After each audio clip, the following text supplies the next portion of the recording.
All right, welcome back, folks. You'll notice that we haven't changed position, we haven't changed location, we haven't changed our clothes because we're actually filming more than one podcast on the same day. But we did have a great discussion in the meantime that you missed out on, but that's all right. We might share bits of it with you. So we are the Holy Hitchhikers, we call ourselves, and this is the podcast Becoming More, where we share our thoughts and reflections and general conversation inspired by talks from the April 2021 General Conference of the Church of Jesus Christ of Latter-day Saints, of which we are each members. My name is Michael Clifton. On my, I'm pointing to my right, but you're on my left, Sam, so I don't know. Hi, hello, I'm Sam Nordquist. I am a hitchhiker fellow to these guys, and I'm glad to be here. Other guy. And how about that guy? Am I pointing in the right direction? I don't know. We're pointing in opposite directions on my screen. That guy. Mushure, fellow spiritual hitchhiker on this journey towards the promised land, and yeah, that's about that. That's great. One day we'll do a short video on the names that we use and why we chose them. It's not as meaningless as it might sound. All right. So today, or in this podcast, we want to talk about the talk Hearts Knit Together by Elder Gary Stevenson of the Quorum of the 12 Apostles. This isn't the first time we've had an Apostles talk to reflect on. But I want to share one thought before I throw this open to all of you. When I prepare for these podcasts by listening to the talks, yeah, usually, flipping them on while I'm driving, and so I can listen to it on the way to or from work. And Elder Stevenson makes some mistakes when he's speaking. He misreads the prompter a few times. It says the wrong word. I think he says the word follow when he means to say allow and things like that. And then he catches himself and corrects himself, and it never breaks the flow. And interestingly, it never breaks the expression. And I like that, because sometimes when you're following a teleprompter, it's very difficult to do. And you're trying to catch the words as they're coming up, and it can become a little bit mechanical. And he manages to, despite those little flubs here and there, never become mechanical. He's got the concept fully there. I never even noticed. Well, that. He did such a smooth job on, it was great. Smoothing his way out of those. Yeah, I didn't notice. Yeah, no, I admired that as a presentation skill, and I mean, and his personality is so genuine and nice as he's speaking that you don't really care about those, as with any of the apostles or any of the general authorities when they're speaking. It's, their minor foibles in speech can sometimes be a little humorous or interesting and distracting, if you're not in the right mindset. But generally, it's just their kind, loving personality that flows through, and that's what you're going with as you're listening to them. Yeah, do you remember the time when Elder Uchtdorf, he was speaking, and then he got this really bad cough in his throat, like he couldn't even talk, like for a few seconds? Do you remember that time? I don't, but I'm going with you. I'm nodding. Oh, Mushure, do you remember that time? Oh. That sounds vaguely familiar. I can't specifically remember. But he was like, making it up, but it's a good story. Go with it. He was like, he couldn't speak at all, and then he had access to like a little cough drop or something, which he put in his mouth. And then that rings a bell. Yeah. Does that ring a bell? And then I forgot what he said, but it was really a really good way to stumble and fall gracefully. The thing that he said, it was great. It was fantastic. But well, speaking, I wish I could. Sorry, go ahead. Finish that. No, I just said I wish I could remember exactly what he said, but it was, he as a performer, you have to learn how to improvise if you go off a little bit. And so I noticed when someone does that and they do it well, I take notes when that happens. So. Yeah. Anyways. Well, I'm sure that clip's probably on YouTube somewhere. We can find it. Oh yeah.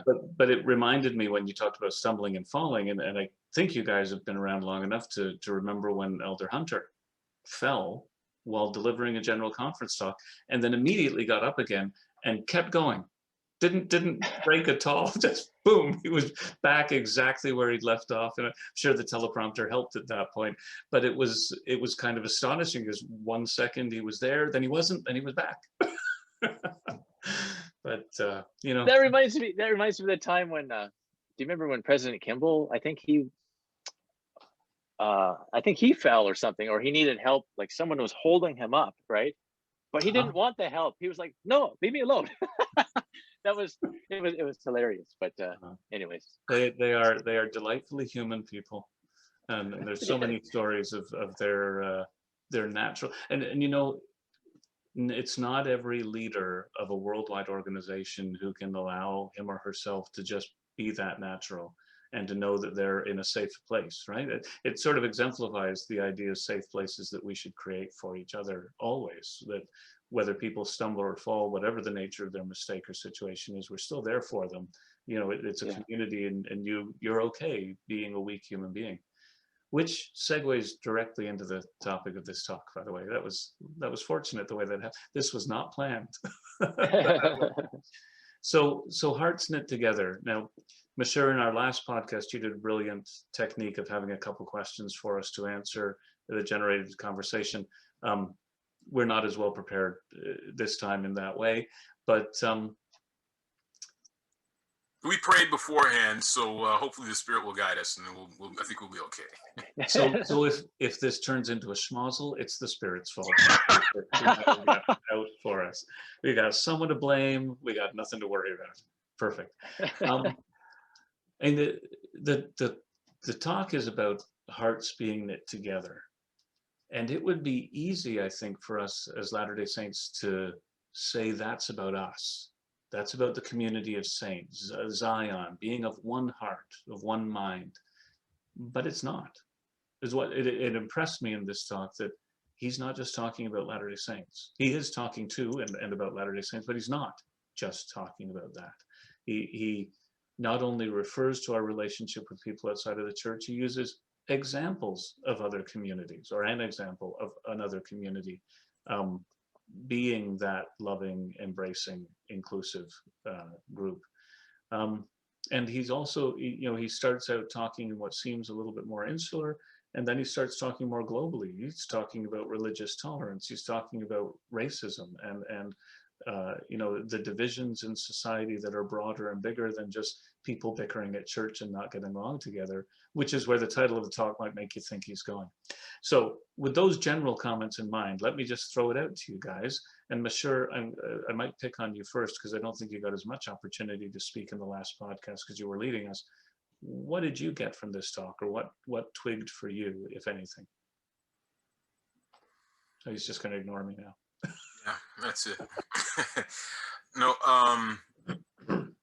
the goal, Heavenly Father has a goal, right? He created the earth, created this scenario for us. This is a petri dish. It's a controlled environment, and it has purpose to it, and the purpose transcends what we would think of as church, generally speaking. The church itself it facilitates that purpose, but it's not about a religious body. It's Heavenly Father trying to give his children the opportunity to progress and graduate to a higher level of existence and come home. The danger in this controlled environment is that with the temptations with which we are exposed, we might fall astray and not find our way home. But the purpose is to get all of his children home. One of the things that popped out in my mind, for those of you who might be so willing to do the research, in our last episode, there was a comment made about,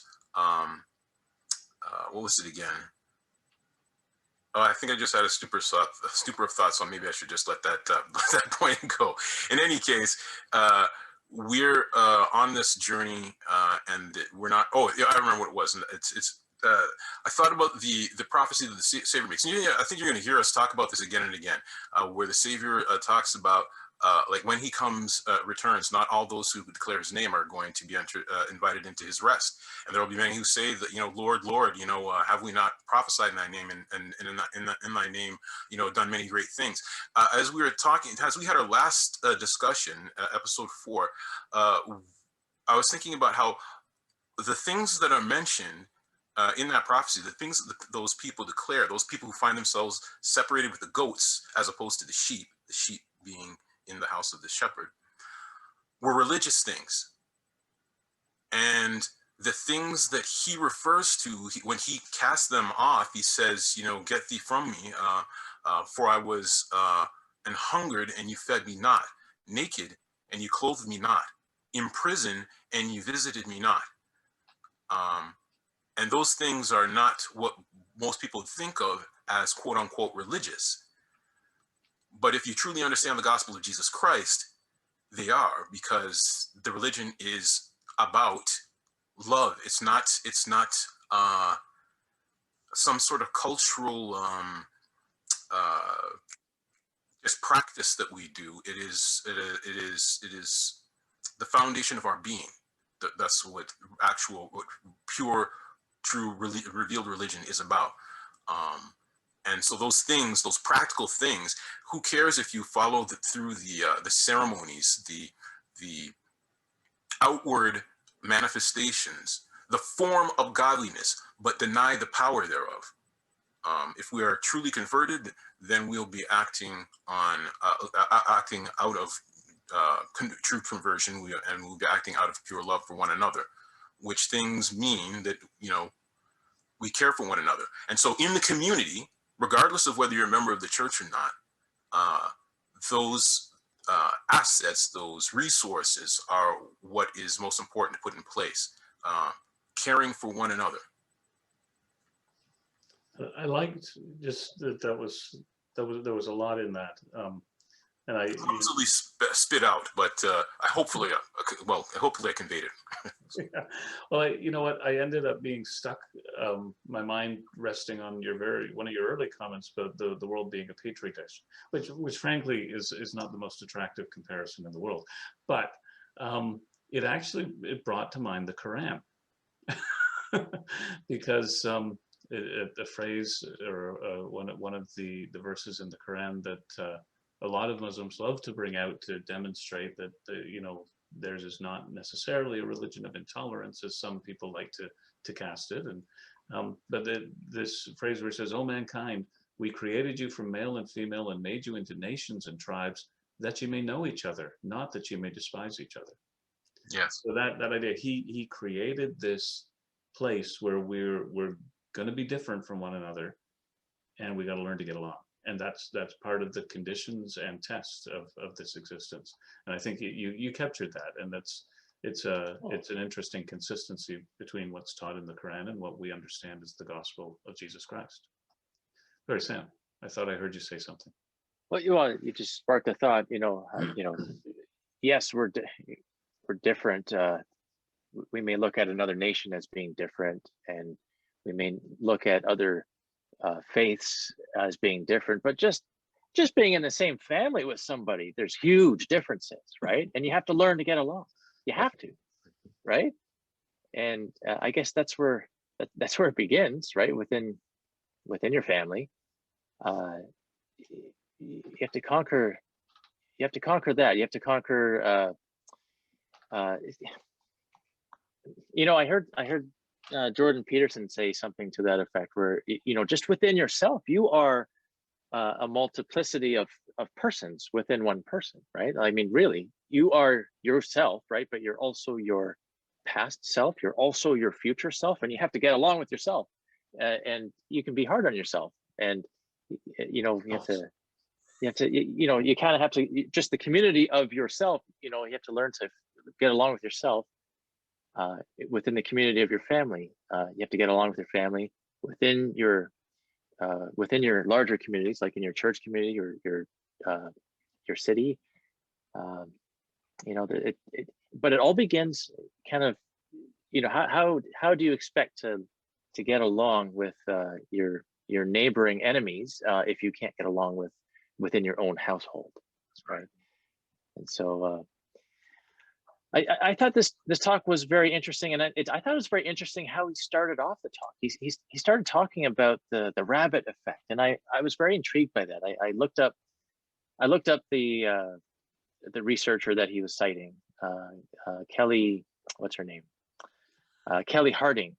Kelly Harding was the researcher. She wrote the book called The Rabbit Effect, and I looked up some podcasts that she was a guest in. I recommend that others, if you're a podcast listener, take a listen to her. It's very fascinating, and really it's talking about the probably not here. Yeah. Just if you're not familiar with what we're talking about here, that the rabbit effect is where back in the late 70s they did some research. They were just doing some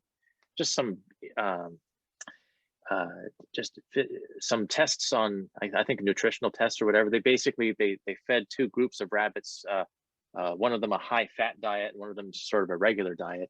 And what they were trying to do is figure out how much buildup of fatty deposits would develop on their arteries and stuff like that. I know that's controversial to begin with. People who don't like testing on animals and stuff like that. It's understandable. But anyways, the results were very baffling to the researchers, because they found that the group of rabbits that they were feeding the high fat diet, there was a bunch of them that were, as expected, not doing so well, but there was another bunch of them that were doing way better than expected, like 60% better. And they thought there might have been a flaw in their experiment, so that they looked and they checked everything, and no, there wasn't any apparent flaws in their experiment, but it was they took a closer look at themselves, and they learned that of the group of rabbits that were doing better, they were being cared for by this one researcher. And what was she doing different? Well, she was feeding them all the same food, but what she was doing was she was cuddling them, she was petting them, she was talking to them, she was showing them love. And that made a physiological difference, a very measurable physiological difference. And so they were intrigued by that. Of course, being scientists, they went and tested that theory, and they replicated it, and they this time they controlled for all of the variables, and they got the exact same result. When shown love and kindness, they do much better. In fact, they thrive. And so that's fascinating. That's a fascinating discovery, and that's not quack science. That was published in prestigious journals, and that's very well accepted. And that doesn't apply to just rabbits. That applies to many other living things, including us humans, and especially us humans. And so when you feed me, I want to be tickled and petted and spoken to kindly. Yeah, it's and I won't get so it much. back. It's much better than getting punched in the face. That's for sure. Well, okay, if that's the alternative, yes, I will definitely. But it goes. I mean, if you listen to some of the other podcasts that she's in, she goes on to talk about all of the other applications of this principle. Like in the workplace, for example, if you're working for a place where you're stressed out all the time, and the people that you're working with don't treat you well, or if you're one of the people that don't treat others well, it's not so good for you. If you are one of those people who are treating others kindly, there's a lot of evidence that those who volunteer actually are more likely to be healthy, because there's something that happens to you when you're doing something for somebody. It's amazing what the good feelings, even if it's for selfish reasons, you want to feel better about yourself, even if that is your motive, you still are doing better than not volunteering. It's really fascinating. And I think the takeaway for me was, it came down to two things. You have to oh boy, I'm having that stupor of thought too. But one of them is you have to show love. You have to love others, right? And then you have to do something. I forgot what the other point was, though. I apologize. I'll look it up. But it was a very fascinating finding, and I think it's so true. Just those who struggle with loneliness don't do well health-wise, and so what does this all mean? This talk is so jam-packed with so many things. I mean, he is talking about unity and in that context. So I think what he's getting at here is to treat each other with kindness, to treat each other with love. And even if it's your enemy, that's not so easy, right? One of the things that I heard her say was, some people, when they hear, oh, you should be kind, that's good for your health, and people sort of say, oh yeah, okay, that's nice, but that's, it's so simple, right? But actually it's not. Sometimes it's really difficult to be kind. Sometimes it's really hard. Sometimes you have to fiercely, intentionally take the high road, be the better person. Where, a lot of times we're pre-programmed to react, and we're pre-programmed to attack back, or whatever it is. It takes a lot of courage sometimes to be kind. And these things can be complex too. I mean, you can imagine the person saying, I'll be nice to you. That'll show you. That might negate it. Kill them with kindness. That's right. That's right. Very deliberately. This is homicide by kindness. Yeah.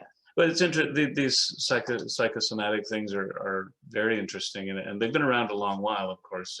This study goes back decades. I don't know if you remember Leo Buscaglia, who wrote a number of books on the concept of love and the importance of being open to love and giving love in order to have a fuller psychic and physically healthy life. I was thinking as well, Frederick Babel, who you might remember was a companion to Ezra Taft Benson and some of the service that they did. In one of his books, I think it was in his book, not in the talk I heard from him, but he talks about a man who was sick, just on the verge of death, and he had an issue he had to resolve. I think it was his father. I can't remember, that he was holding a grudge against. He had not forgiven for whatever the circumstance was, and it might have been Elder Babel who was counseling him and managed to help him get to the state where he would release that feeling of did I say guilt? I guess anger, whatever it was. But when he released that judgment of the other, he became healthier. Mm-hmm. So it, the kindness issue runs even deeper than just, if I'm nice, I'll feel good. We actually damage ourselves by holding on to negative thoughts and feelings about other people, and we damage them. And I mean, this wasn't precisely the talk, the focus of the talk. Just a related point that there's general healthy benefit in lightening our load and being filled with faith and love rather than anger and resentment. The title of the talk, Hearts Knit Together, it's really taking it from the scripture, having our hearts knit together in unity and in love one towards another. That's the full context. And I don't know if you remember from the previous general conference, Elder oh, come on, I can't think of his name right now. Well, you got the first time anyway. Yeah, he had another talk. Actually, that talk was called Hearts Knit Together in Unity. His talk was about unity, right? Please tell me who it is if you know it. But I don't. We can look it up. We'll Google it quickly. But yeah. Anyways, it was a fantastic talk, and in that talk, he was. It was kind of pertinent to this one. He did quote from Romans, and this is Paul writing to, in Rome there was a community of Christians, and for a period of time, all the ethnic Jews were kicked out of Rome for about 5 years or so, and then they were allowed to come back. And by the time they were allowed to come back, they were able to go back to church with their church community, but it was. Within the church community, there was these, Christian, or there were these Gentile converts to Christianity, and then there were these Jewish converts to Christianity, and the Jewish people that were the Jewish converts coming back, they were kind of second-class citizens in Rome, and there was not really a lot of unity, and that's where Paul talks a lot about unity, and I think it was very pertinent for that, and applicable here too. Yeah, it was Elder Cook, by the way. Yes, Elder Cook. Yeah. So I mean, it's interesting because one of the things that impressed me in this talk, and I mentioned it, I think briefly in the opening comments, was that I'm forgetting who it is we're listening to already. Elder Stevenson, really right on ball. He's not just talking, and I guess one of the reasons he would leave off the in unity and righteousness and unity is he's just talking about having our hearts knit together with people, with people generally, right? And he, I mean, I love one of the leading examples he gives is about the residents of Quincy back in the 1830s helping the Latter-day Saints who were suffering, even though they weren't members of the church, and in those days, you know, the church was viewed quite negatively, but they had compassion on these refugee saints and what they were suffering. So he uses an example from outside the church, and an act of compassion given to members of the church, not of members of the church being magnanimous to others, right? And that's a very, that in and of itself is a teaching point, right? We don't need to just look inside for the good examples. In fact, if we do, we might find there sometimes aren't enough of them. we can look to other communities and other people for the good things that they do and how they exemplify the principles of the gospel we're trying to live up to. And as I say, he then goes on to talk about inclusion and exclusion and the criticism of some members of the church. Now, for we who live in areas where the members of the church are in the vast minority, this might seem incomprehensible, but it's a criticism of church members who exclude non-church members from their events and from their activities, and that we should never do that. We should be inclusive, and it shouldn't matter what faith another person has. They're part of our community, they're part of our circle, and we should all do things together, celebrate together, serve together, whatever it might be. Of course, when you live in, quote unquote, the mission field, that's every day. Our entire lives are spent dealing with people who are not members of our faith. And sometimes we might feel excluded, but the table can turn so easily.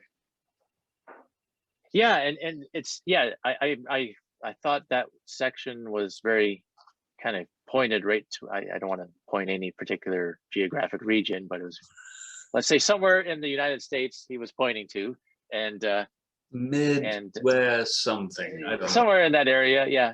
And you know what, that it happens. Look, in the Bible, in the New Testament, it took Paul calling Peter out, because I mean, here's Peter, he's the one that had the great vision, right? Remember that big blanket coming down and all the unclean things that he was told to eat. And he's like, I can't eat this. This is unclean. And he was told, well, who are you to say this is unclean? And that was right immediately after that vision that he had. Cornelius comes to his door and he's like, the gospel is meant for the Gentiles too.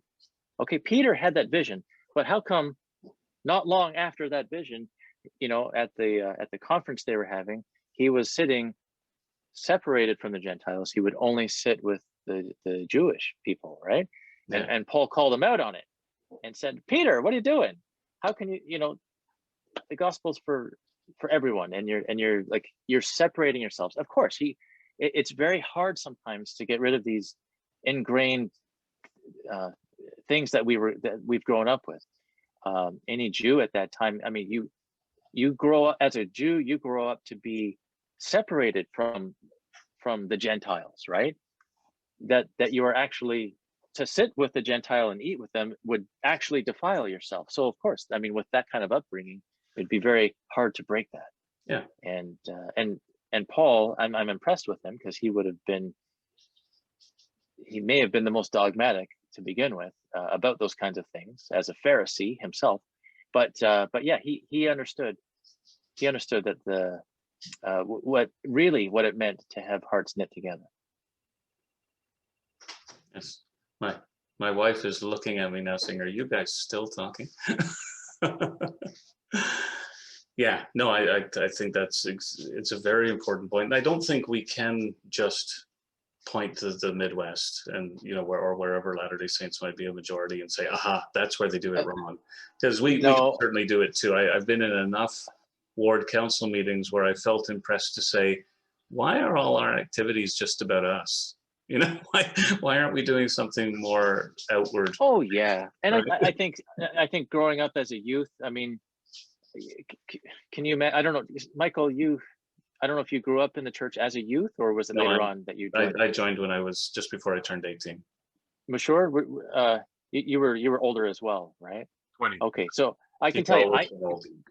I grew up in the church, and as a youth, I mean, I can tell you this: you were encouraged to not hang around with people that were, you know, you shouldn't hang around the smoking crowd or the drinking crowd, and you know, I understand that, and that's not just church. That's like parents. That's any parent, you know, would try to ingrain that in you, and that's just natural to want to protect your children from a, you know, from a so-called bad influence. Yeah. And I don't know what Jesus' mother taught him, but he hung around the prostitutes, he hung around tax collectors, he hung around all kinds of people that he should have known were unsavory Sinners. folk. Yeah, yeah. And so, you know, I don't know if that's I think that's a problem that's just in all societies, in all ages, and we have to kind of learn to um, be in the world and not of the world. Yeah, I can't remember whether it was during this conversation or the previous one that I was reminded of. I think it's in the book, The Confucian World Observed. Anyway, it's Professor Tu Huiming, who's a great professor, or was a great professor of Confucianism or Neo-Confucianism. Anyway, he had an illustration where he said that as we mature spiritually, or morally, really, as we mature, our circles continue to expand. And so we start out with self-concern, and then concern for our family, and concern for our community. But eventually it expands until the whole of humanity, or the whole of existence, is within the circle of our concern and love. And that's being the better human being. And we know that God's like that, right? God loves everybody. He doesn't love the Latter-day Saint more than he loves the Baptist. He doesn't love the Baptist more than he loves the Muslim. He doesn't love the Muslim more than he loves the atheist, you know, whatever. He loves us all. And, you know, we're all in his circle. And if we're trying to be like him, then we've got to expand our circles and not be so closed-minded and narrow. We still have to be discerning and protecting ourselves and our family from actual harm and evil, but not to the point of simply treating people. Shunning is, you know, not part of the gospel. But, No, yeah, no, right. it's not. And I think in today's church, I think we're much better. We're more awake to that kind of thing. But one thing that I do see as a real big concern, and he does address it in his talk, is about the whole social media, how the whole bullying thing. Now, I don't think, I hope that not a lot of Latter-day Saints are participating in bullying. I'm sure it does happen. And if you are doing it, take Elder Uchtdorf's advice and stop it, right? But I have seen, I mean, on social media, I have seen members of the church kind of put out these very, very contentious posts, which are, I mean, it's something they feel very passionate about, I'm sure, but the spirit of it sometimes can be very off-putting, and you know, it's not exactly bullying, and it's not to say that you can't be passionate about something, but I guess I think you know, contention, it's not the doctrine of Christ, right? Right. Christ taught that himself, right? That there could be much better ways of saying what you need to say without without the resulting disunity that a post like that would cause. Yeah. As someone who's engaged previously in a lot of political discussion on social media and gotten involved in things, I can certainly relate. And there's some of my own posts would be viewed. I don't think I've ever done anything that would have the character of bullying, although I did get pretty rough with a couple of individuals, you know, tit for tat kind of stuff. But you can get caught up in the pride of your own ideas, and the pride of your positions, and cease to be respectful. And it is hard. I mean, I cut out a lot of that activity, and I did try to be careful, but you make mistakes because you're human and you can be stupid that way.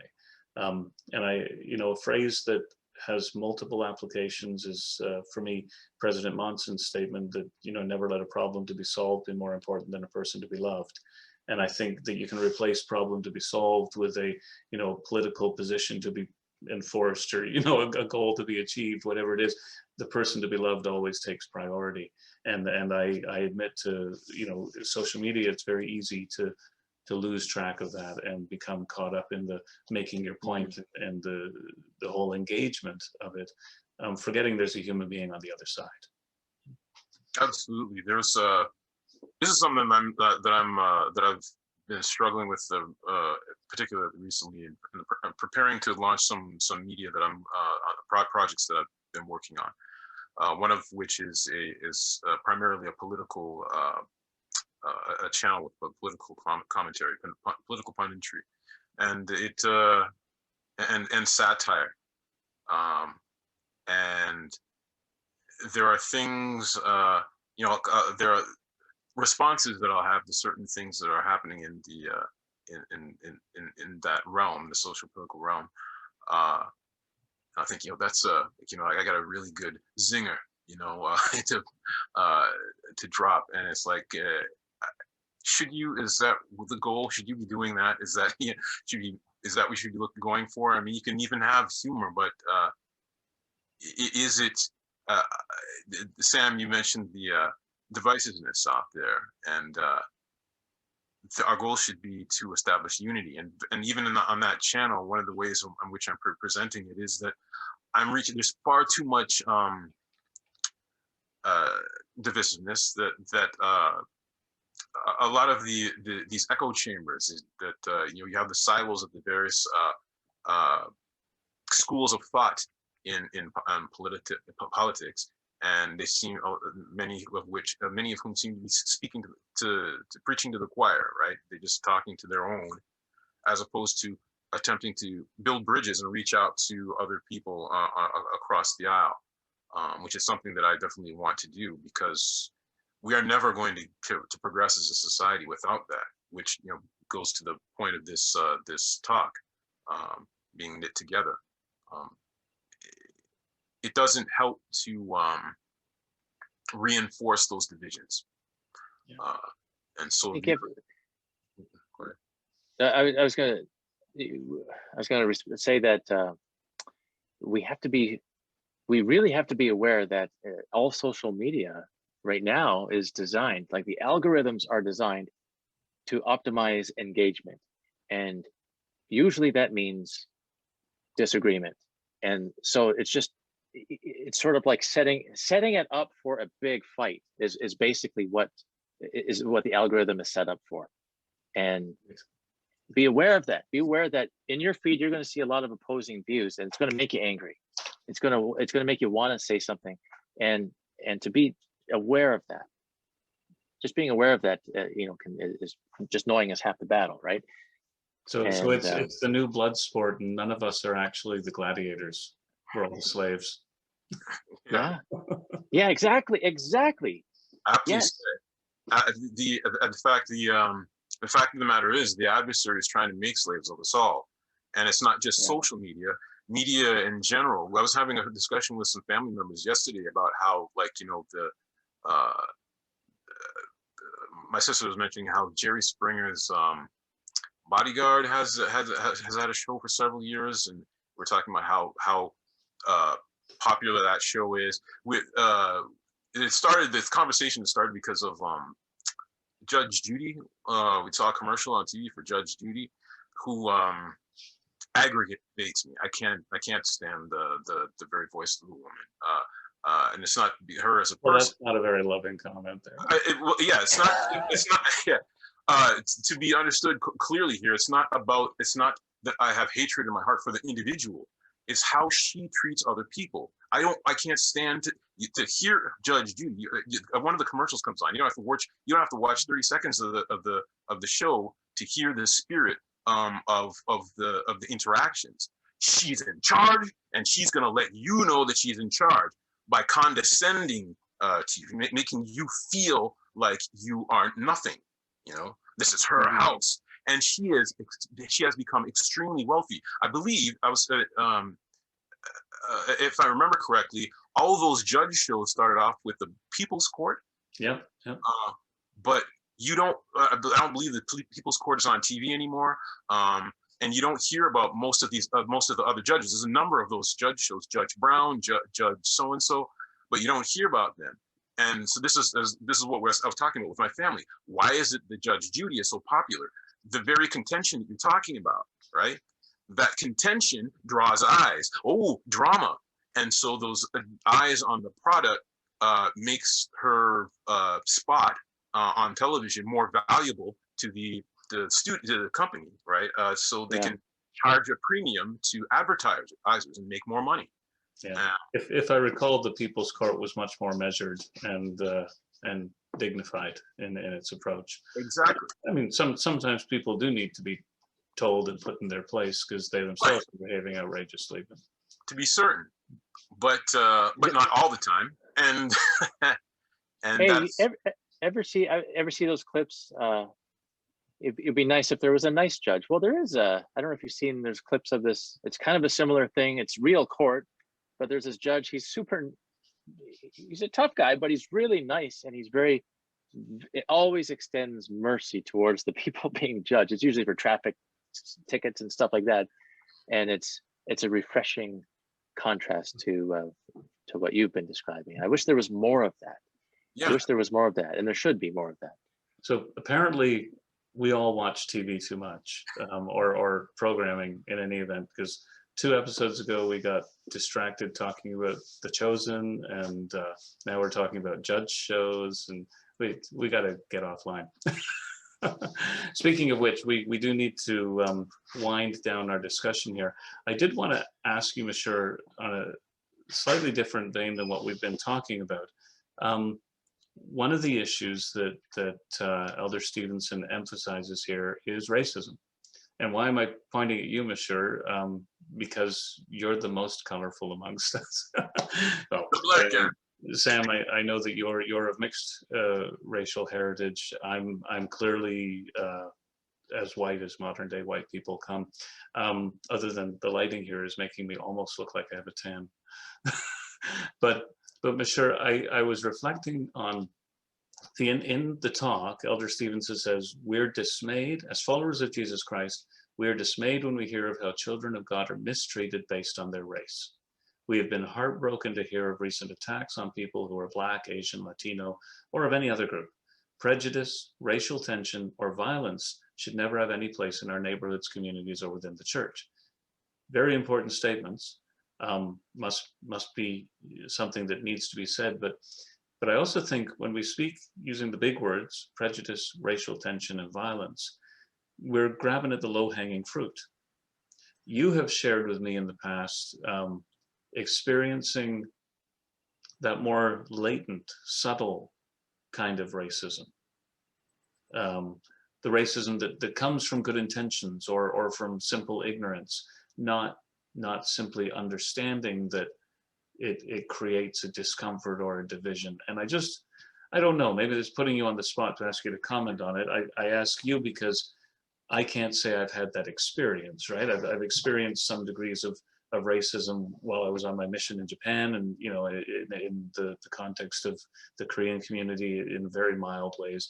But I mean, for obvious reasons, that doesn't impact me the same way as it would. They're very temporary, minor issues, and I had the Great White North to come back to.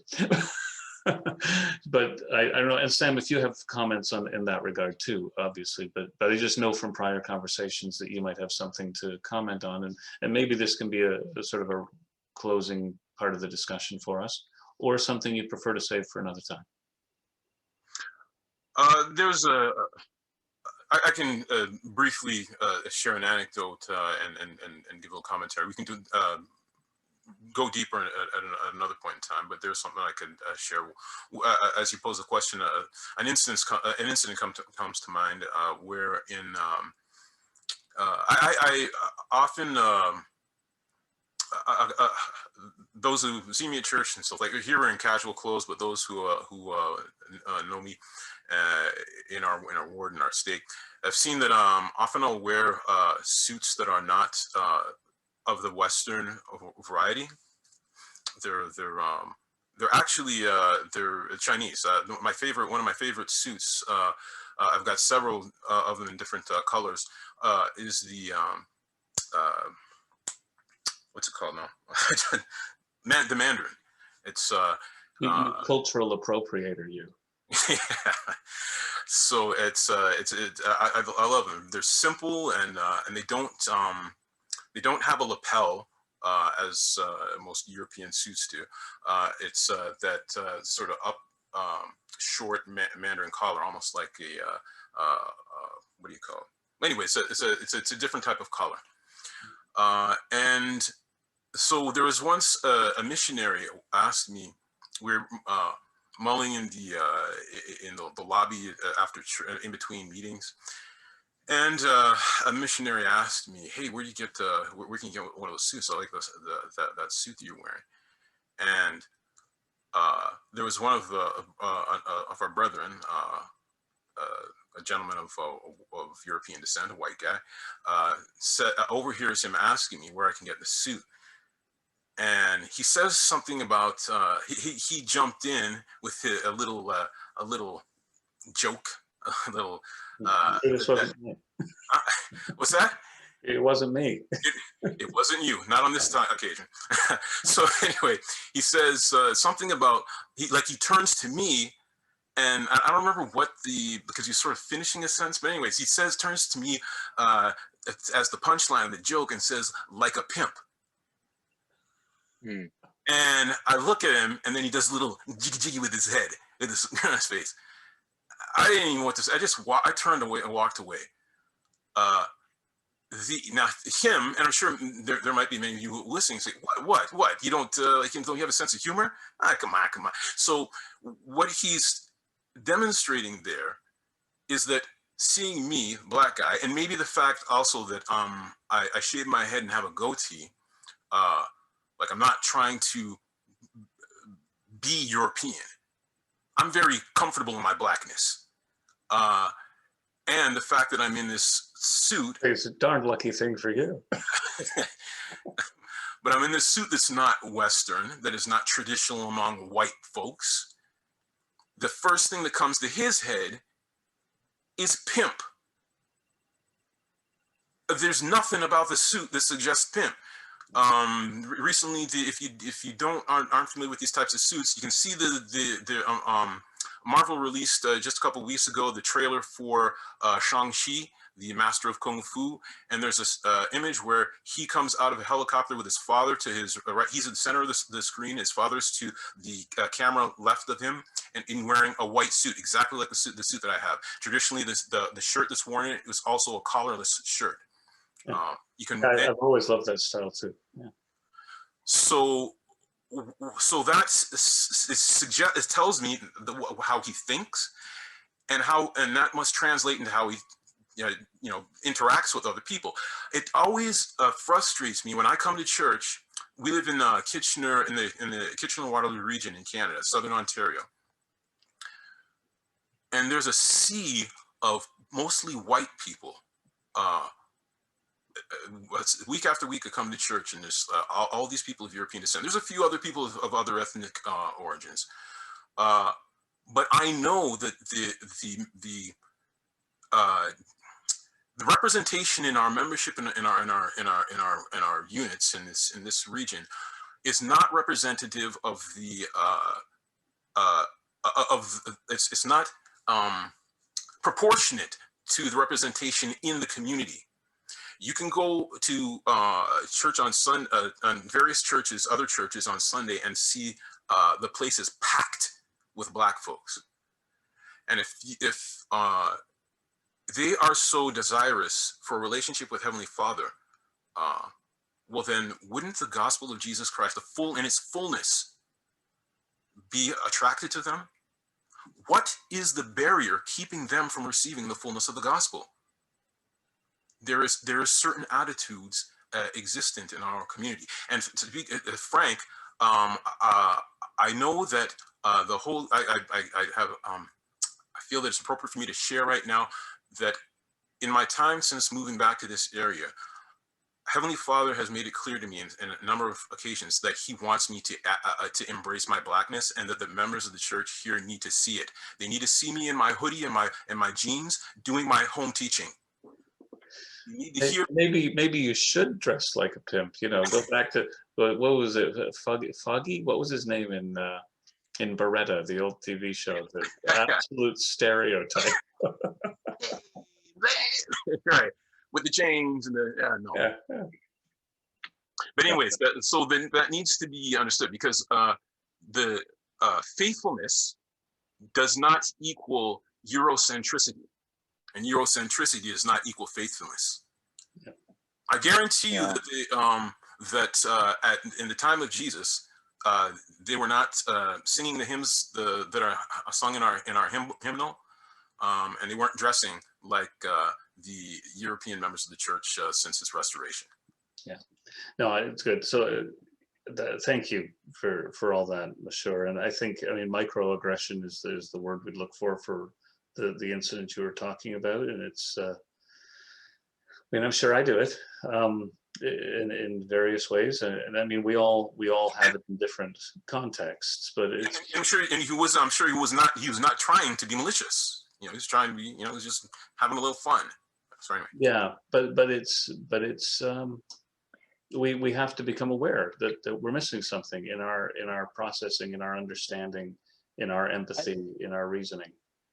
I think it's fantastic how you've kind of explained your calling, like your, you know, not official church calling, but your calling on this planet is to you know, it's your purpose. One of your purposes is to shine a big light on all of the messiness that's still there, and that's and you're absolutely right, and that cannot be easy, but somebody has to do it, and it looks like you know, looks like you're called. You're on to your me, own, that's buddy. Good luck with that. that's what I mean. That's what it looks like to me. I don't know, like, and I think that's fantastic. Hopefully, The whole that won't be the only one, but that's definitely that is definitely. I know, but I mean, the body of Christ has all kinds of different kinds of parts, and we need you. We need we need you doing that, precisely what you're doing, and I think it's wonderful. I think it's beautiful. At the same time, there needs to be an awareness that you're not only black. And that's No, not the only thing that you're about. And I know that's not what you were saying, Sam. But I know, yeah. But you know what, my brother, he embraces his Chinese. Like, he goes to church with his whole family in traditional Chinese gear when it's Chinese New Year. That's their church outfit, right? I think that's fantastic. I think that's great. Yeah, it's okay. Well, it's funny. It's that, you know, there's that phrase that people hate, you know, I don't see color. But there's got to be, we have to both not see color and see color.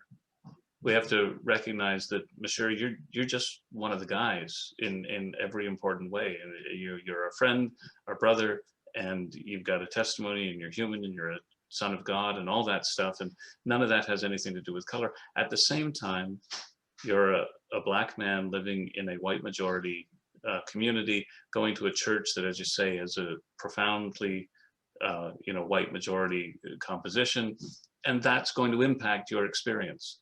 And if we ignore that from the you know, trying to hold to the platitude of not being affected by what color somebody is, well, then we're going to ignore some of the experience that's very real for you, and never truly empathize or understand or be the friend or brother that we need to be.